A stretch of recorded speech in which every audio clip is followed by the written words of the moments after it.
तो समाज के अंदर संस्कारों की बहुत आवश्यकता है। वह यदि नहीं रहेगी तो केवल दंड शक्ति तो एक पाशवी रीति से समाज को संभालने का तरीका हो जाएगा। आज हम कहेंगे कि अमेरिका जैसे देश में कि कितना एक फ्रीडम, लोग कहते कि कितनी मुक्तता है, मगर क्या सेक्सुअल क्राइम्स में कमी आई है क्या? Can we think of earth as a living organism? अरे भाई, ये कॉन्सेप्ट कौन सा नया कॉन्सेप्ट है? हम तो पहले से ही मान बैठे।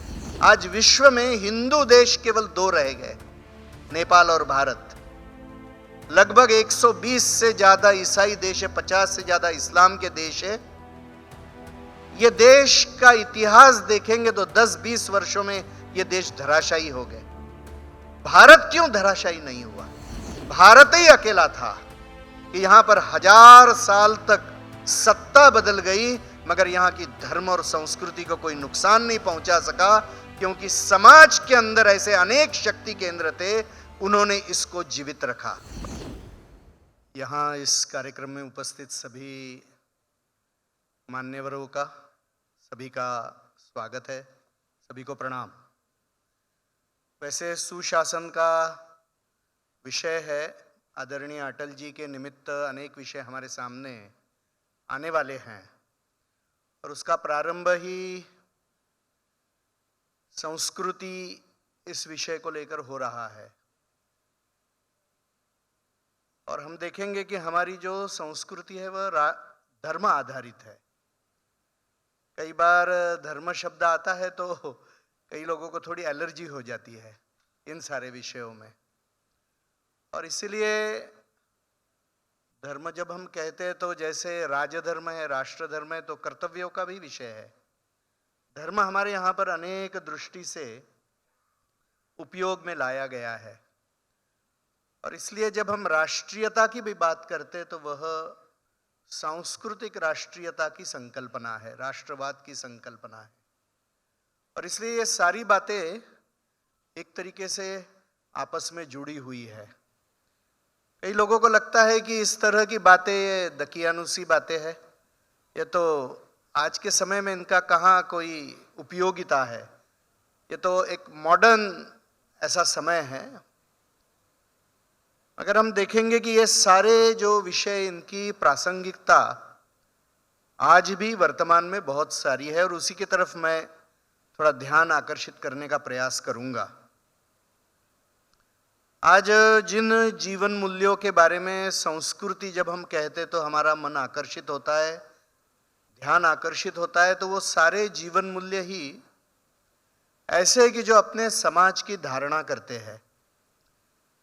और जब हम सुशासन की भी बात करेंगे, उसमें दंड शक्ति का भी एक बहुत बड़ा महत्व है सुशासन में, मगर केवल दंड शक्ति समाज की धारणा नहीं कर सकती है। वह तो एक डर दिखाने वाली एक शक्ति तो हो सकती है, किंतु समाज को यदि ठीक रहना है, वह जो सू भी आता है वह ठीक रहना है, तो समाज के अंदर संस्कारों की बहुत आवश्यकता है। वह यदि नहीं रहेगी तो केवल दंड शक्ति तो एक पाशवी रीति से समाज को संभालने का तरीका हो जाएगा। वो सुशासन डिक्टेटरशिप के तरफ भी जा सकेगा। और इसलिए इन संस्कारों की बात है ना, संस्कृति की बात है, इन जीवन मूल्यों की बात, कि जो जीवन मूल्य समाज की धारणा करते, उसी को धर्म भी कहते हैं। एक हमारे भगवान का स्वरूप, उसके उपासना की पद्धति, ये सारे विषय भी धर्म का एक हिस्सा है। किंतु जिस कारण से समाज की धारणा होती है, वो सारी बातें भी धर्म का दूसरा हिस्सा है। और इसलिए यहां पर जब हिंदू राष्ट्र वगैरह ऐसे शब्द भारत में कहे जाते हैं, तो कई लोगों को लगता है कि एक जियोपॉलिटिकल कॉन्सेप्ट है, क्या भू राजनीतिक संकल्पना है। मगर अपने सारे चिंतन में हिंदू राष्ट्र या राष्ट्रीयता की सारी जो बातें आएगी, वह पॉलिटिकल कॉन्सेप्ट नहीं है, तो वो एक भू सांस्कृतिक जियो कल्चरल कॉन्सेप्ट है। और इसलिए इस भूमिका में यदि हम इस सारे विषय को समझेंगे तो उसका महत्व आएगा। हम प्रासंगिकता की बातें करेंगे, जैसे कि आज कानून बने हुए हैं कि महिलाओं के ऊपर अत्याचार नहीं होने चाहिए, किंतु कितने जगह पर यह बात बढ़ रही है अभी। तो क्यों बढ़ रही है? क्योंकि इसके लिए पोषण करने वाले जो संस्कार है उनके समाज में कमी हो रही है। स्त्री के तरफ देखने की दृष्टि क्या है? मेरी पत्नी छोड़कर हर स्त्री के तरफ मेरी देखने की दृष्टि क्या है? तो हमारे यहां पर उसके कोई सूत्र बताए, पर स्त्री मातृवत बताया है, परधन लोष्टवत बताया, दूसरे का धन है, मैंने मेहनत करके नहीं कमाया है, उस धन की लालसा मेरे मन में नहीं चाहिए, और वो रहेगी तो करप्शन बढ़ेगा ही। जो मेरा नहीं है, मैंने मेहनत से नहीं कमाया है, जिसके लिए मुझे कोई भी मुआवजा नहीं मिलना चाहिए, ऐसे धन के बारे में जब मन में लालसा निर्माण होगी तो भ्रष्टाचार बढ़ने ही वाला है जीवन का हर तरीके का। और इसलिए इन जीवन मूल्यों की प्रासंगिकता आज भी है कि इनका जब क्षरण हो जाएगा तो समाज में सारी सारी बुराइयां यह आने लगेगी, और केवल कानून बनाने से तो होता नहीं है। देखिए, आज हम कहेंगे कि अमेरिका जैसे देश में कि कितना एक फ्रीडम, लोग कहते कि कितनी मुक्तता है, मगर क्या सेक्सुअल क्राइम्स में कमी आई है? क्या नहीं आई है ना। तो आज हमारे यहां पर गफलत हो रही है वो स्वतंत्रता और स्वैराचार में। हम स्वैराचार को स्वतंत्रता मान बैठे हैं। स्वतंत्रता तो बहुत पवित्र बात है, वो बंधनों के अंदर है, और स्वैराचार को कोई बंधन नहीं है, और दोनों बातें एक नहीं है। इसलिए हमको इन टर्म्स को डिफाइन करना पड़ेगा, अन्यथा हम संस्कृति के जगह पर विकृतियों की बात करने लगेंगे। और संस्कृति तो वही है, प्रकृति से जो ऊपर चढ़ती है वो संस्कृति है, प्रकृति से जो नीचे जाती है वो विकृति है। और इसलिए इन संस्कारों का, इन जीवन मूल्यों का हमारे जीवन में बहुत बड़ा महत्व है। और आज हम भारत में देखेंगे तो भारत की संस्कृति यह हिंदू संस्कृति है। भारत का इतिहास यह हिंदू इतिहास है। हिंदू जीवन मूल्य ही यहाँ के जीवन मूल्य है, अनादिकाल से यही है। इसमें कोई भी किसी दूसरे विचारधारा के प्रति कोई डेरोगेटरी कोई मतलब नहीं है, किसी के नकारात्मक दृष्टि नहीं है। मगर नकारात्मक दृष्टि नहीं रखने का अर्थ यह नहीं कि हम स्वयं के बारे में भी लज्जा से बात करें, इसकी भी आवश्यकता नहीं है। और इसलिए अपने जीवन मूल्य इनको हमने समझ लेना। आज हम देखेंगे कि अपनी संस्कृति लगभग लाखों वर्ष पुरानी है। लाखों वर्ष में कभी ग्लोबल वार्मिंग का विषय तो आया नहीं ना, कभी भी नहीं आया। कभी सेव अर्थ कहने का विषय कभी नहीं आया, क्लाइमेट चेंज का विषय कभी नहीं। ऐसा क्यों हो गया? तो हम देखेंगे कि जो हिंदू संस्कृति हमारी संस्कृति है वह पर्यावरण प्रेमी है। वो स्वाभाविक रीति से पर्यावरण की रक्षा ही करती है। हम संस्कृति में देखेंगे, हम पेड़ों की पूजा कर रहे हैं, केवल देवता मानकर नहीं। हम नदियों की पूजा कर रहे हैं, हम पर्वतों की पूजा कर रहे हैं। हमने इस धरणी माता को मां माना है। हमने देश की तरफ देखने की दृष्टि हमारी माता करके हमारे सारे संस्कृति में से निर्माण हुए विषय है। ऐसा बोलते कि किसी क्लाइमेट चेंज के किसी बैठक में विषय आया, जब प्रश्नों के उत्तर नहीं निकल रहे थे, तो उन्होंने कहा कि can we think of earth as a living organism. अरे भाई, ये कॉन्सेप्ट कौन सा नया कॉन्सेप्ट है? हम तो पहले से ही मान बैठे कि यह जीवंत अस्तित्व है। ये कोई मिट्टी नहीं है, माटी नहीं है, ये केवल पंच महाभूतों का एक जमावड़ा नहीं है। इसमें प्राण है, इसमें अस्तित्व है। यह सोच रहेगी तो हमारी दृष्टि एकदम बदल जाएगी। और इसलिए यह जीवन दृष्टि देने का काम संस्कृति करती है। और इसीलिए हिंदू संस्कृति के कारण से पर्यावरण का नुकसान नहीं हुआ। आज देखिए समाज में कितनी विषमता है। आपके भी बातचीत में उल्लेख आया कि अलग अलग वर्गों की बात करके भेद निर्माण करने की राजनीति कई लोग कर रहे हैं। मगर आज हम अपने संस्कृति की तरफ देखेंगे तो वो कहते हैं कि आत्मवत् सर्वभूतेषु, यानी क्या कि जो भगवान का तत्व मेरे अंदर है वही सभी के अंदर है। अभी यह केवल धार्मिक बात है क्या? यह तो एक स्पिरिचुअल लेवल पे, एक आध्यात्मिक स्तर पे हमने एकात्मता की बात कर ली। और यह भाव रहेगा तो फिर जाति और भाषा के आधार के ऊपर भेदभाव के लिए जगह ही कहां रही। और इसीलिए संस्कृति इसका पर्याय आज भी है। आज की प्रासंगिकता इसकी बहुत बड़ी है, क्योंकि आज का समय हमारे लिए बहुत ही चुनौतीपूर्ण समय है। ऐसी शक्तियां अपने समाज में, अपने देश में यह कार्य कर रही है कि जिस कारण से इस देश का विघटन हो, इस समाज का विघटन हो। और यदि देश और समाज का विघटन नहीं होना है तो समाज को इस भाव से ओतप्रोत करना पड़ेगा। यदि समाज ओतप्रोत नहीं होगा तो हमको जोड़कर रखने वाली बातें ही नष्ट हो जाएगी। और इसीलिए इन बातों को समझना, हमारे यहां पर यम नियमों की बात की है। लोग कहेंगे अरे भाई आप तो अभी क्या क्या बात कर रहे हैं, मगर यम नियमों में क्या आता है भाई? अस्तेय आता है। अस्तेय यानी क्या? चोरी मत करो। तो इसका तो समाज की धारणा से संबंध है ना। अपरिग्रह कहा गया है। अपरिग्रह यानी क्या? एक ही व्यक्ति ने बहुत जमा नहीं करना चाहिए। एक व्यक्ति को अत्यंत श्रीमंत होने के लिए कुछ लोगों को गरीब रहना पड़ता है। क्या वेल्थ डिस्ट्रीब्यूशन होगी? क्या सब लोग अपनी जीवन सम्मान से जी सकेंगे? इतना ऐश्वर्य हर व्यक्ति के पास होगा क्या? Who will ensure this? Which system will ensure this?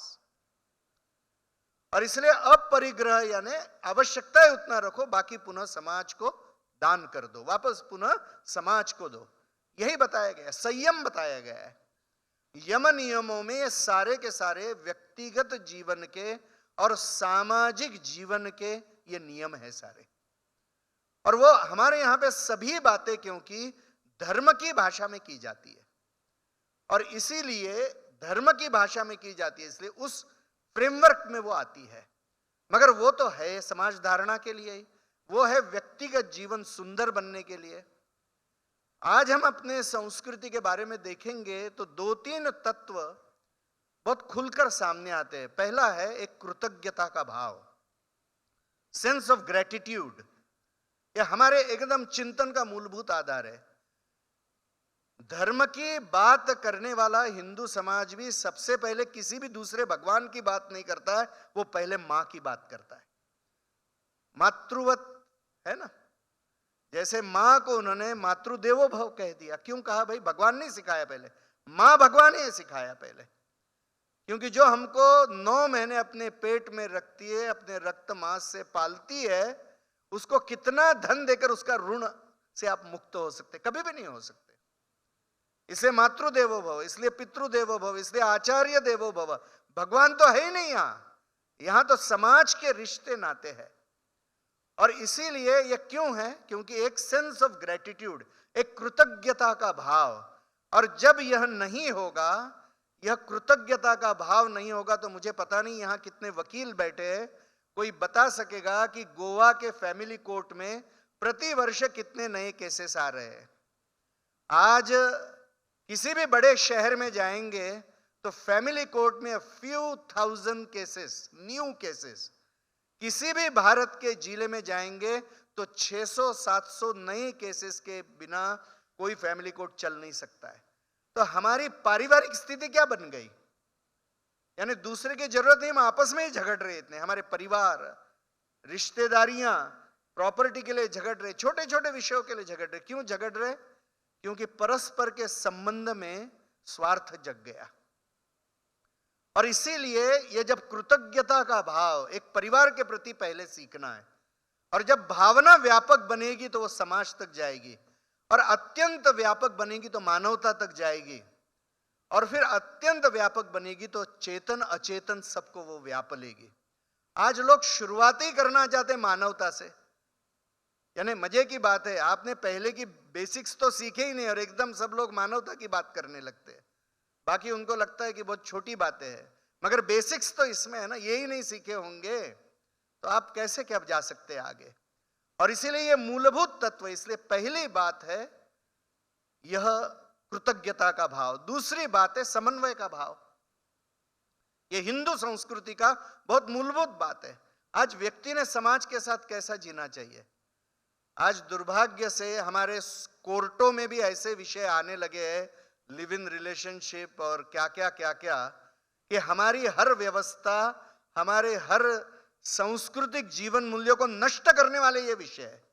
और इतने बड़े प्लेटफॉर्म में उसको कानून का एक जामा पहनाया जा रहा है। ये तो बहुत दुर्भाग्यपूर्ण बात है इस देश में। कि जिन संबंधों को हमने पवित्र माना, जिन संबंधों के आधार के ऊपर भारत की परिवार व्यवस्था टिकी हुई है, उसी को ध्वस्त करने वाले ये सारे विषय हैं। और ये क्यों है, आज हम देखेंगे कि हमारा परस्पर के प्रति कर्तव्य क्या है, क्योंकि आज अधिकारों की बात की चलन है, कर्तव्यों के बात की तो चलन है ही नहीं। हिंदू जीवन मूल्यों में कर्तव्याधिष्ठित जीवन मूल्य है सारे के सारे, अधिकार अधिष्ठित नहीं है। ये बहुत मूलभूत बात है और यह सिखाने की एक ही जगह है, वो यानी परिवार। परिवार के बाहर आप कर्तव्य सिखाना बहुत कठिन है, क्योंकि घर के अंदर अधिकार की बात कहां होती है, केवल कर्तव्य की बात होती है घर के अंदर। और जिस दिन घर के अंदर अधिकारों की बात होगी, घर घर नहीं रहेगा, परिवार टूट ही जाएगा। और आज भी जो परिवारों में टूटन है वह इस कारण से आ रही है। और इसलिए यह जो हिंदू चिंतन है कर्तव्य आधारित, आज जब वो समाज में भी प्रकट होगा तो फिर सारे कर्तव्य ध्यान में आएंगे। मेरे देश के प्रति मेरा कर्तव्य क्या है, मेरे समाज के प्रति मेरा कर्तव्य क्या है, मेरे परिवार के प्रति। यानी आज ये राजनीतिक विषय नहीं है, मैं पहली बार इसलिए कह रहा हूं कि सीए का कानून आया। आज सीए का कानून आया, भारत के इतिहास में पिछले 2000 वर्ष में पहली बार भारत ने कहा कि भारत के बाहर रहने वाला हिंदू यदि असुरक्षित है तो उसकी चिंता हम करेंगे, आप यहां आइए, हम आपको सम्मान देंगे, सुरक्षितता देंगे, हम आपको नागरिकता भी देंगे। इसका विरोध करने का क्या कारण था, मगर लोगों ने विरोध कर दिया। क्यों किया भाई, किसके विरुद्ध था ये, किसी के भी विरुद्ध नहीं था। मगर जब हम अपना रिश्ता नहीं समझते अपने देश के प्रति, अपने समाज के प्रति, हमारा दायित्व क्या है, कर्तव्य क्या है, तो फिर गलत तरह के निर्णय होने लगते हैं। और इसीलिए ये बातें कम होने लगेगी तो हम देखेंगे कि हमारा राष्ट्रीय चारित्र्य कमजोर हो जाता है, कैरेक्टर। आज हम देखेंगे अपने समाज का जो सबसे बड़ा नुकसान हुआ है वह यह है कि हम सब दृष्टि से बढ़ रहे हैं, मगर हमारा राष्ट्रीय, what is our national character.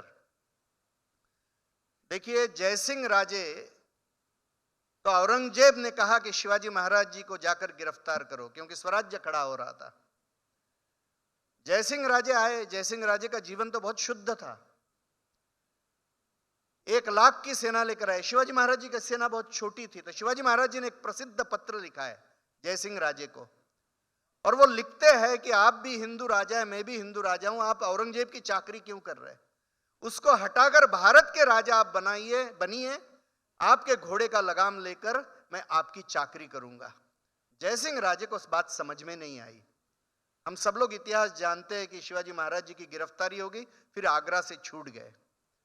हम जयसिंह राजे का जीवन देखेंगे, रोज शिव जी की पूजा करते थे, बिल्वदल अर्पण करके करते थे, गाय की सेवा करते थे, अन्नदान करते थे, जो जो अच्छी बातें कही गई वो सब बातें करते थे, किंतु देश और समाज के लिए क्या अच्छा है वो समझ नहीं पाए। इसका अर्थ है कि हमारा व्यक्तिगत चारित्र्य भले ही अच्छा होगा, मगर क्या हमारा राष्ट्रीय चारित्र्य अच्छा है क्या। आज हम देखेंगे कि जयसिंह राजे का राष्ट्रीय चारित्र्य अत्यंत कमजोर था। इस देश और समाज के लिए क्या अच्छा है, क्या योग्य है, वो समझ नहीं पाए। आज जो हमको, मुझे लगता है ये 2 दिन में भी बातें होगी, कोई भी व्यवस्था आप लाइए सरकार की या कोई भी, समाज की धारणा करने वाली बातों को आपको पुष्ट करना ही होगा। एक अलग ढंग से आप विश्व के तरफ देखिए, आज विश्व में हिंदू देश केवल 2 रह गए, नेपाल और भारत। लगभग 120 से ज्यादा ईसाई देश है, 50 से ज्यादा इस्लाम के देश है। ये देश का इतिहास देखेंगे तो 10-20 वर्षों में ये देश धराशायी हो गए। भारत क्यों धराशायी नहीं हुआ, इसके बारे में हमने सोचना चाहिए, क्यों धराशायी नहीं हुआ। तो आज अपने को दिखाई देता है कि इन सारे देशों में सारी शक्ति केवल राजसत्ता में थी। राजसत्ता जिसके हाथ में चली गई, उसकी संस्कृति उस देश की संस्कृति बन गई, उस देश का धर्म बन गया। भारत ही अकेला था कि यहां पर 1000 साल तक सत्ता बदल गई, मगर यहां की धर्म और संस्कृति को कोई नुकसान नहीं पहुंचा सका, क्योंकि समाज के अंदर ऐसे अनेक शक्ति केंद्र थे, उन्होंने इसको जीवित रखा। यह समझने की बात है कि क्यों आज हम बने रहे। ये इस कारण से मुझे लगता है कि इस तरह की बातें संस्कृति में निहित है, उस अर्थ में इसको आज समझने की आवश्यकता है। और इसलिए मैंने समन्वय के बाद से विषय शुरू किया। आज व्यक्ति का परिवार से समन्वय, परिवार का समाज से समन्वय, समाज का प्रकृति से समन्वय, और अंत में जो तत्व सर्वत्व व्याप्त है, जिसको हिंदू धर्म भगवान कहता है या परब्रह्म कहता है, उसके साथ समन्वय। यदि ये समन्वय का भाव नहीं होगा तो हम देश की और समाज की धारणा नहीं कर सकते हैं। आज जो इतना असमाधान, इतना संघर्ष आज विश्व में हो रहा है, उसका कारण क्या है? यही है कि ये समन्वय का भाव नहीं है, कर्तव्य का भाव नहीं है, स्वार्थ जग रहा है, संग्रह की वृत्ति जग रही है, और इस कारण से संघर्ष हो रहा है, इस कारण से असमाधान है। और इसलिए संस्कृति की ये बातें विश्व शांति के लिए भी बहुत आवश्यक है। जब हम विश्व गुरु की बात कर रहे हैं तो हम किन बातों की बात कर रहे हैं? क्योंकि भारत की सत्ता कभी भी पॉलिटिकल सत्ता नहीं थी। भारत की सत्ता अत्यंत शक्तिमान होकर भी भूतकाल में मिलिट्री सत्ता नहीं थी कभी भी। वह एक धार्मिक सत्ता ही थी कि जिस कारण से पूर्ण विश्व प्रभावित रहा है। मगर उस धार्मिक सत्ता को सुरक्षित रखने के लिए स्वयं के पास में बहुत शक्ति होने की आवश्यकता है। आज मुझे लगता है कि विश्व गुरु की बात, जैसे कि कविता आपने कही, तो उस कविता में भी जो कही गई है, अन्य भी बातें जो कही गई है, तो केवल थियोरिटिकल बातें पर्याप्त नहीं है। जीवन मूल्यों की बातें, उसके ऊपर चलने वाली एक शासन की व्यवस्था आवश्यक है, उसके आधार के ऊपर चलने वाला एक समाज की व्यवस्था आवश्यक है। एक निर्दोष समाज, एक विषमता से मुक्त समाज, जो सभी के चिंता करेगा। जब भारत के करोड़ों लोग गरीबी रेखा के नीचे जिएंगे तो भारत विश्वगुरु कैसा बन सकता है? एक प्रयोग करके देखिए, अभी विवाहों का सीजन शुरू हो ही गया है, तो किसी भी अत्यंत श्रीमंत व्यक्ति के घर के विवाह में जाइए कि जहां पे भोजन की प्लेट 1000, 2000, 3000, 5000 रुपए की रहती है, और उस विवाह के इसमें जाकर कचरे का डब्बा देखिए कि कितने ड्राई फ्रूट्स और कितनी मिठाई वहां पर अंदर पड़ी रहेगी। ये अधिकार किसको है भाई? जब करोड़ों लोगों को एक वक्त का भोजन भी नहीं मिल रहा है, इतना व्यर्थ करने का अधिकार किसी को भी नहीं है। और इसलिए हमारी दृष्टि क्या है? समाज की तरफ देखने की, जीवन की तरफ देखने की। केवल बड़े बड़े मूल्यों की बात करके नहीं होगा, उसको जीवन जीने वाला व्यक्ति और समाज हमको खड़ा करना पड़ेगा। यह सही में एक चुनौती है हमारे सामने कि इन तत्वों को हम स्वीकारेंगे क्या? क्योंकि आज ऐसा हो गया है कि to become modern is to become western, ऐसा लोग सोचने लगे कि केवल वेस्टर्नाइजेशन इज मॉडर्नाइजेशन। ऐसा है क्या?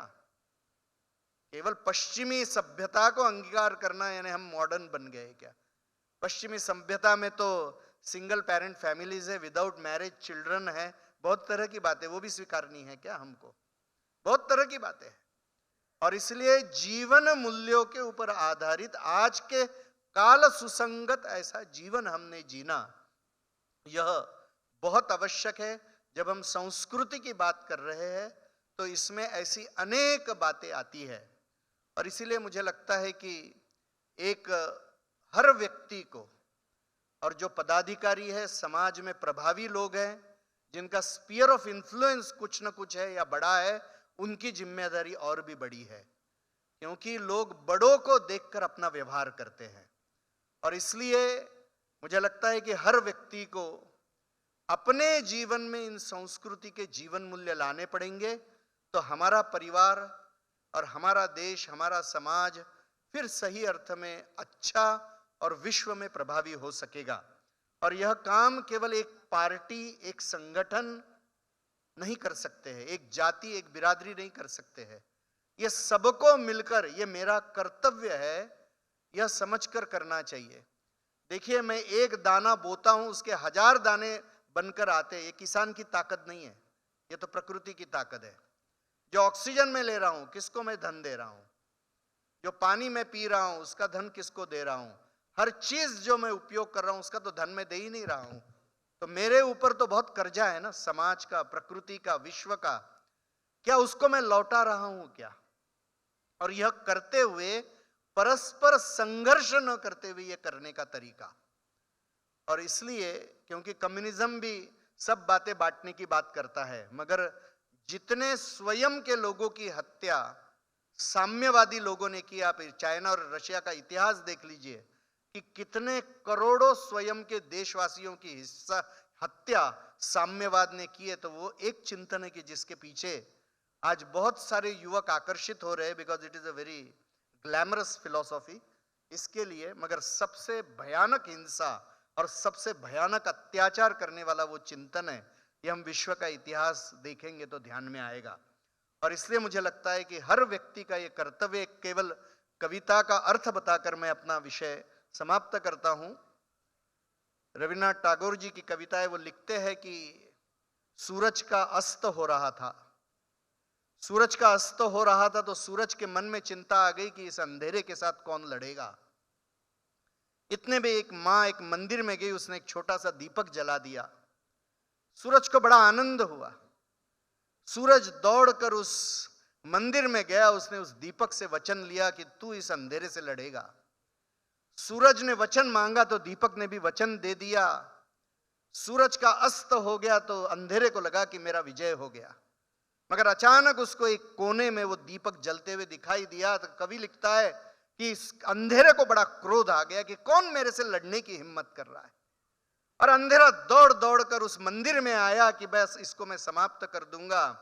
मगर यानी आपने कभी भी देखा होगा तो अंधेरा कभी प्रकाश का नाश नहीं कर सकता है। मंदिर में आते ही अंधेरे का नाश हो गया। रात बढ़ती गई, संघर्ष चलते रहा। रात बढ़ती गई, संघर्ष चलते रहा। अंधेरे ने सोचा कि दीपक कितना जलेगा। दीपक भी सोच रहा हूं कि मैं कितना जलूंगा। एक क्षण रात्रि को आया कि दीपक का घी समाप्त हो गया। अभी अंधेरे ने सोचा कि अब ये क्या देगा। हमने यदि दीपक को जलते हुए देखा होगा तो जब घी खत्म समाप्त हो जाता है तो बाती जलने लगती है। लड़ाई शुरू रही, अंधेरा जीत नहीं सका, मगर रात में पुनः एक क्षण आया कि बाती का भी अंत आ गया। अभी दीपक सोच रहा है कि अब मैं क्या दे सकता हूं। देने के लिए कुछ बचा नहीं। सूर्य को तो वचन दिया है, उसकी भी पूर्तता नहीं है। अंधेरा अभी एकदम उस क्षण की राह देख रहा है कि अभी मेरा विजय होगा। मगर यदि हमने दीपक को बुझते हुए देखा होगा तो अंत की दीपक जोर से फड़फड़ाता है और फिर बुझता है। उसका अंत का क्षण शुरू था। अंधेरा राह देख रहा था, मेरे विजय का क्षण आ गया। और कवि लिखता है कि सूर्योदय हो गया। सूर्य ने कहा कि शाबाश, तूने अपने कोने में अंधेरे को जीतने नहीं दिया। मुझे लगता है कि हम यहां पर केवल किसी एक कार्यक्रम में सहभागी होने के लिए नहीं आए हैं। एक नागरिक इस नाते हमारा दायित्व है इस देश के प्रति, इस समाज के प्रति, इस संस्कृति के प्रति। हर दीपक को जलना पड़ेगा, हर एक को दीपक बनकर चलना पड़ेगा। अटल जी जैसे महापुरुषों के जीवन से यही प्रेरणा हमको लेनी है। और अंत में तो हम ऐसे देश में रहते हैं ना कि जिस देश में कार्यक्रमों की शुरुआत दीपक जलाने से होती है। हम उस संस्कृति में नहीं रहते कि बर्थडे के दिन दीपक बुझाकर बर्थडे मनाते हैं। ये ध्यान में रखना है। दीपक बुझाना अच्छी बात नहीं है, दीपक जलाना है। तमसो मां ज्योतिर्गमय, ऐसे संस्कृति में रहने वाले हम लोग हैं।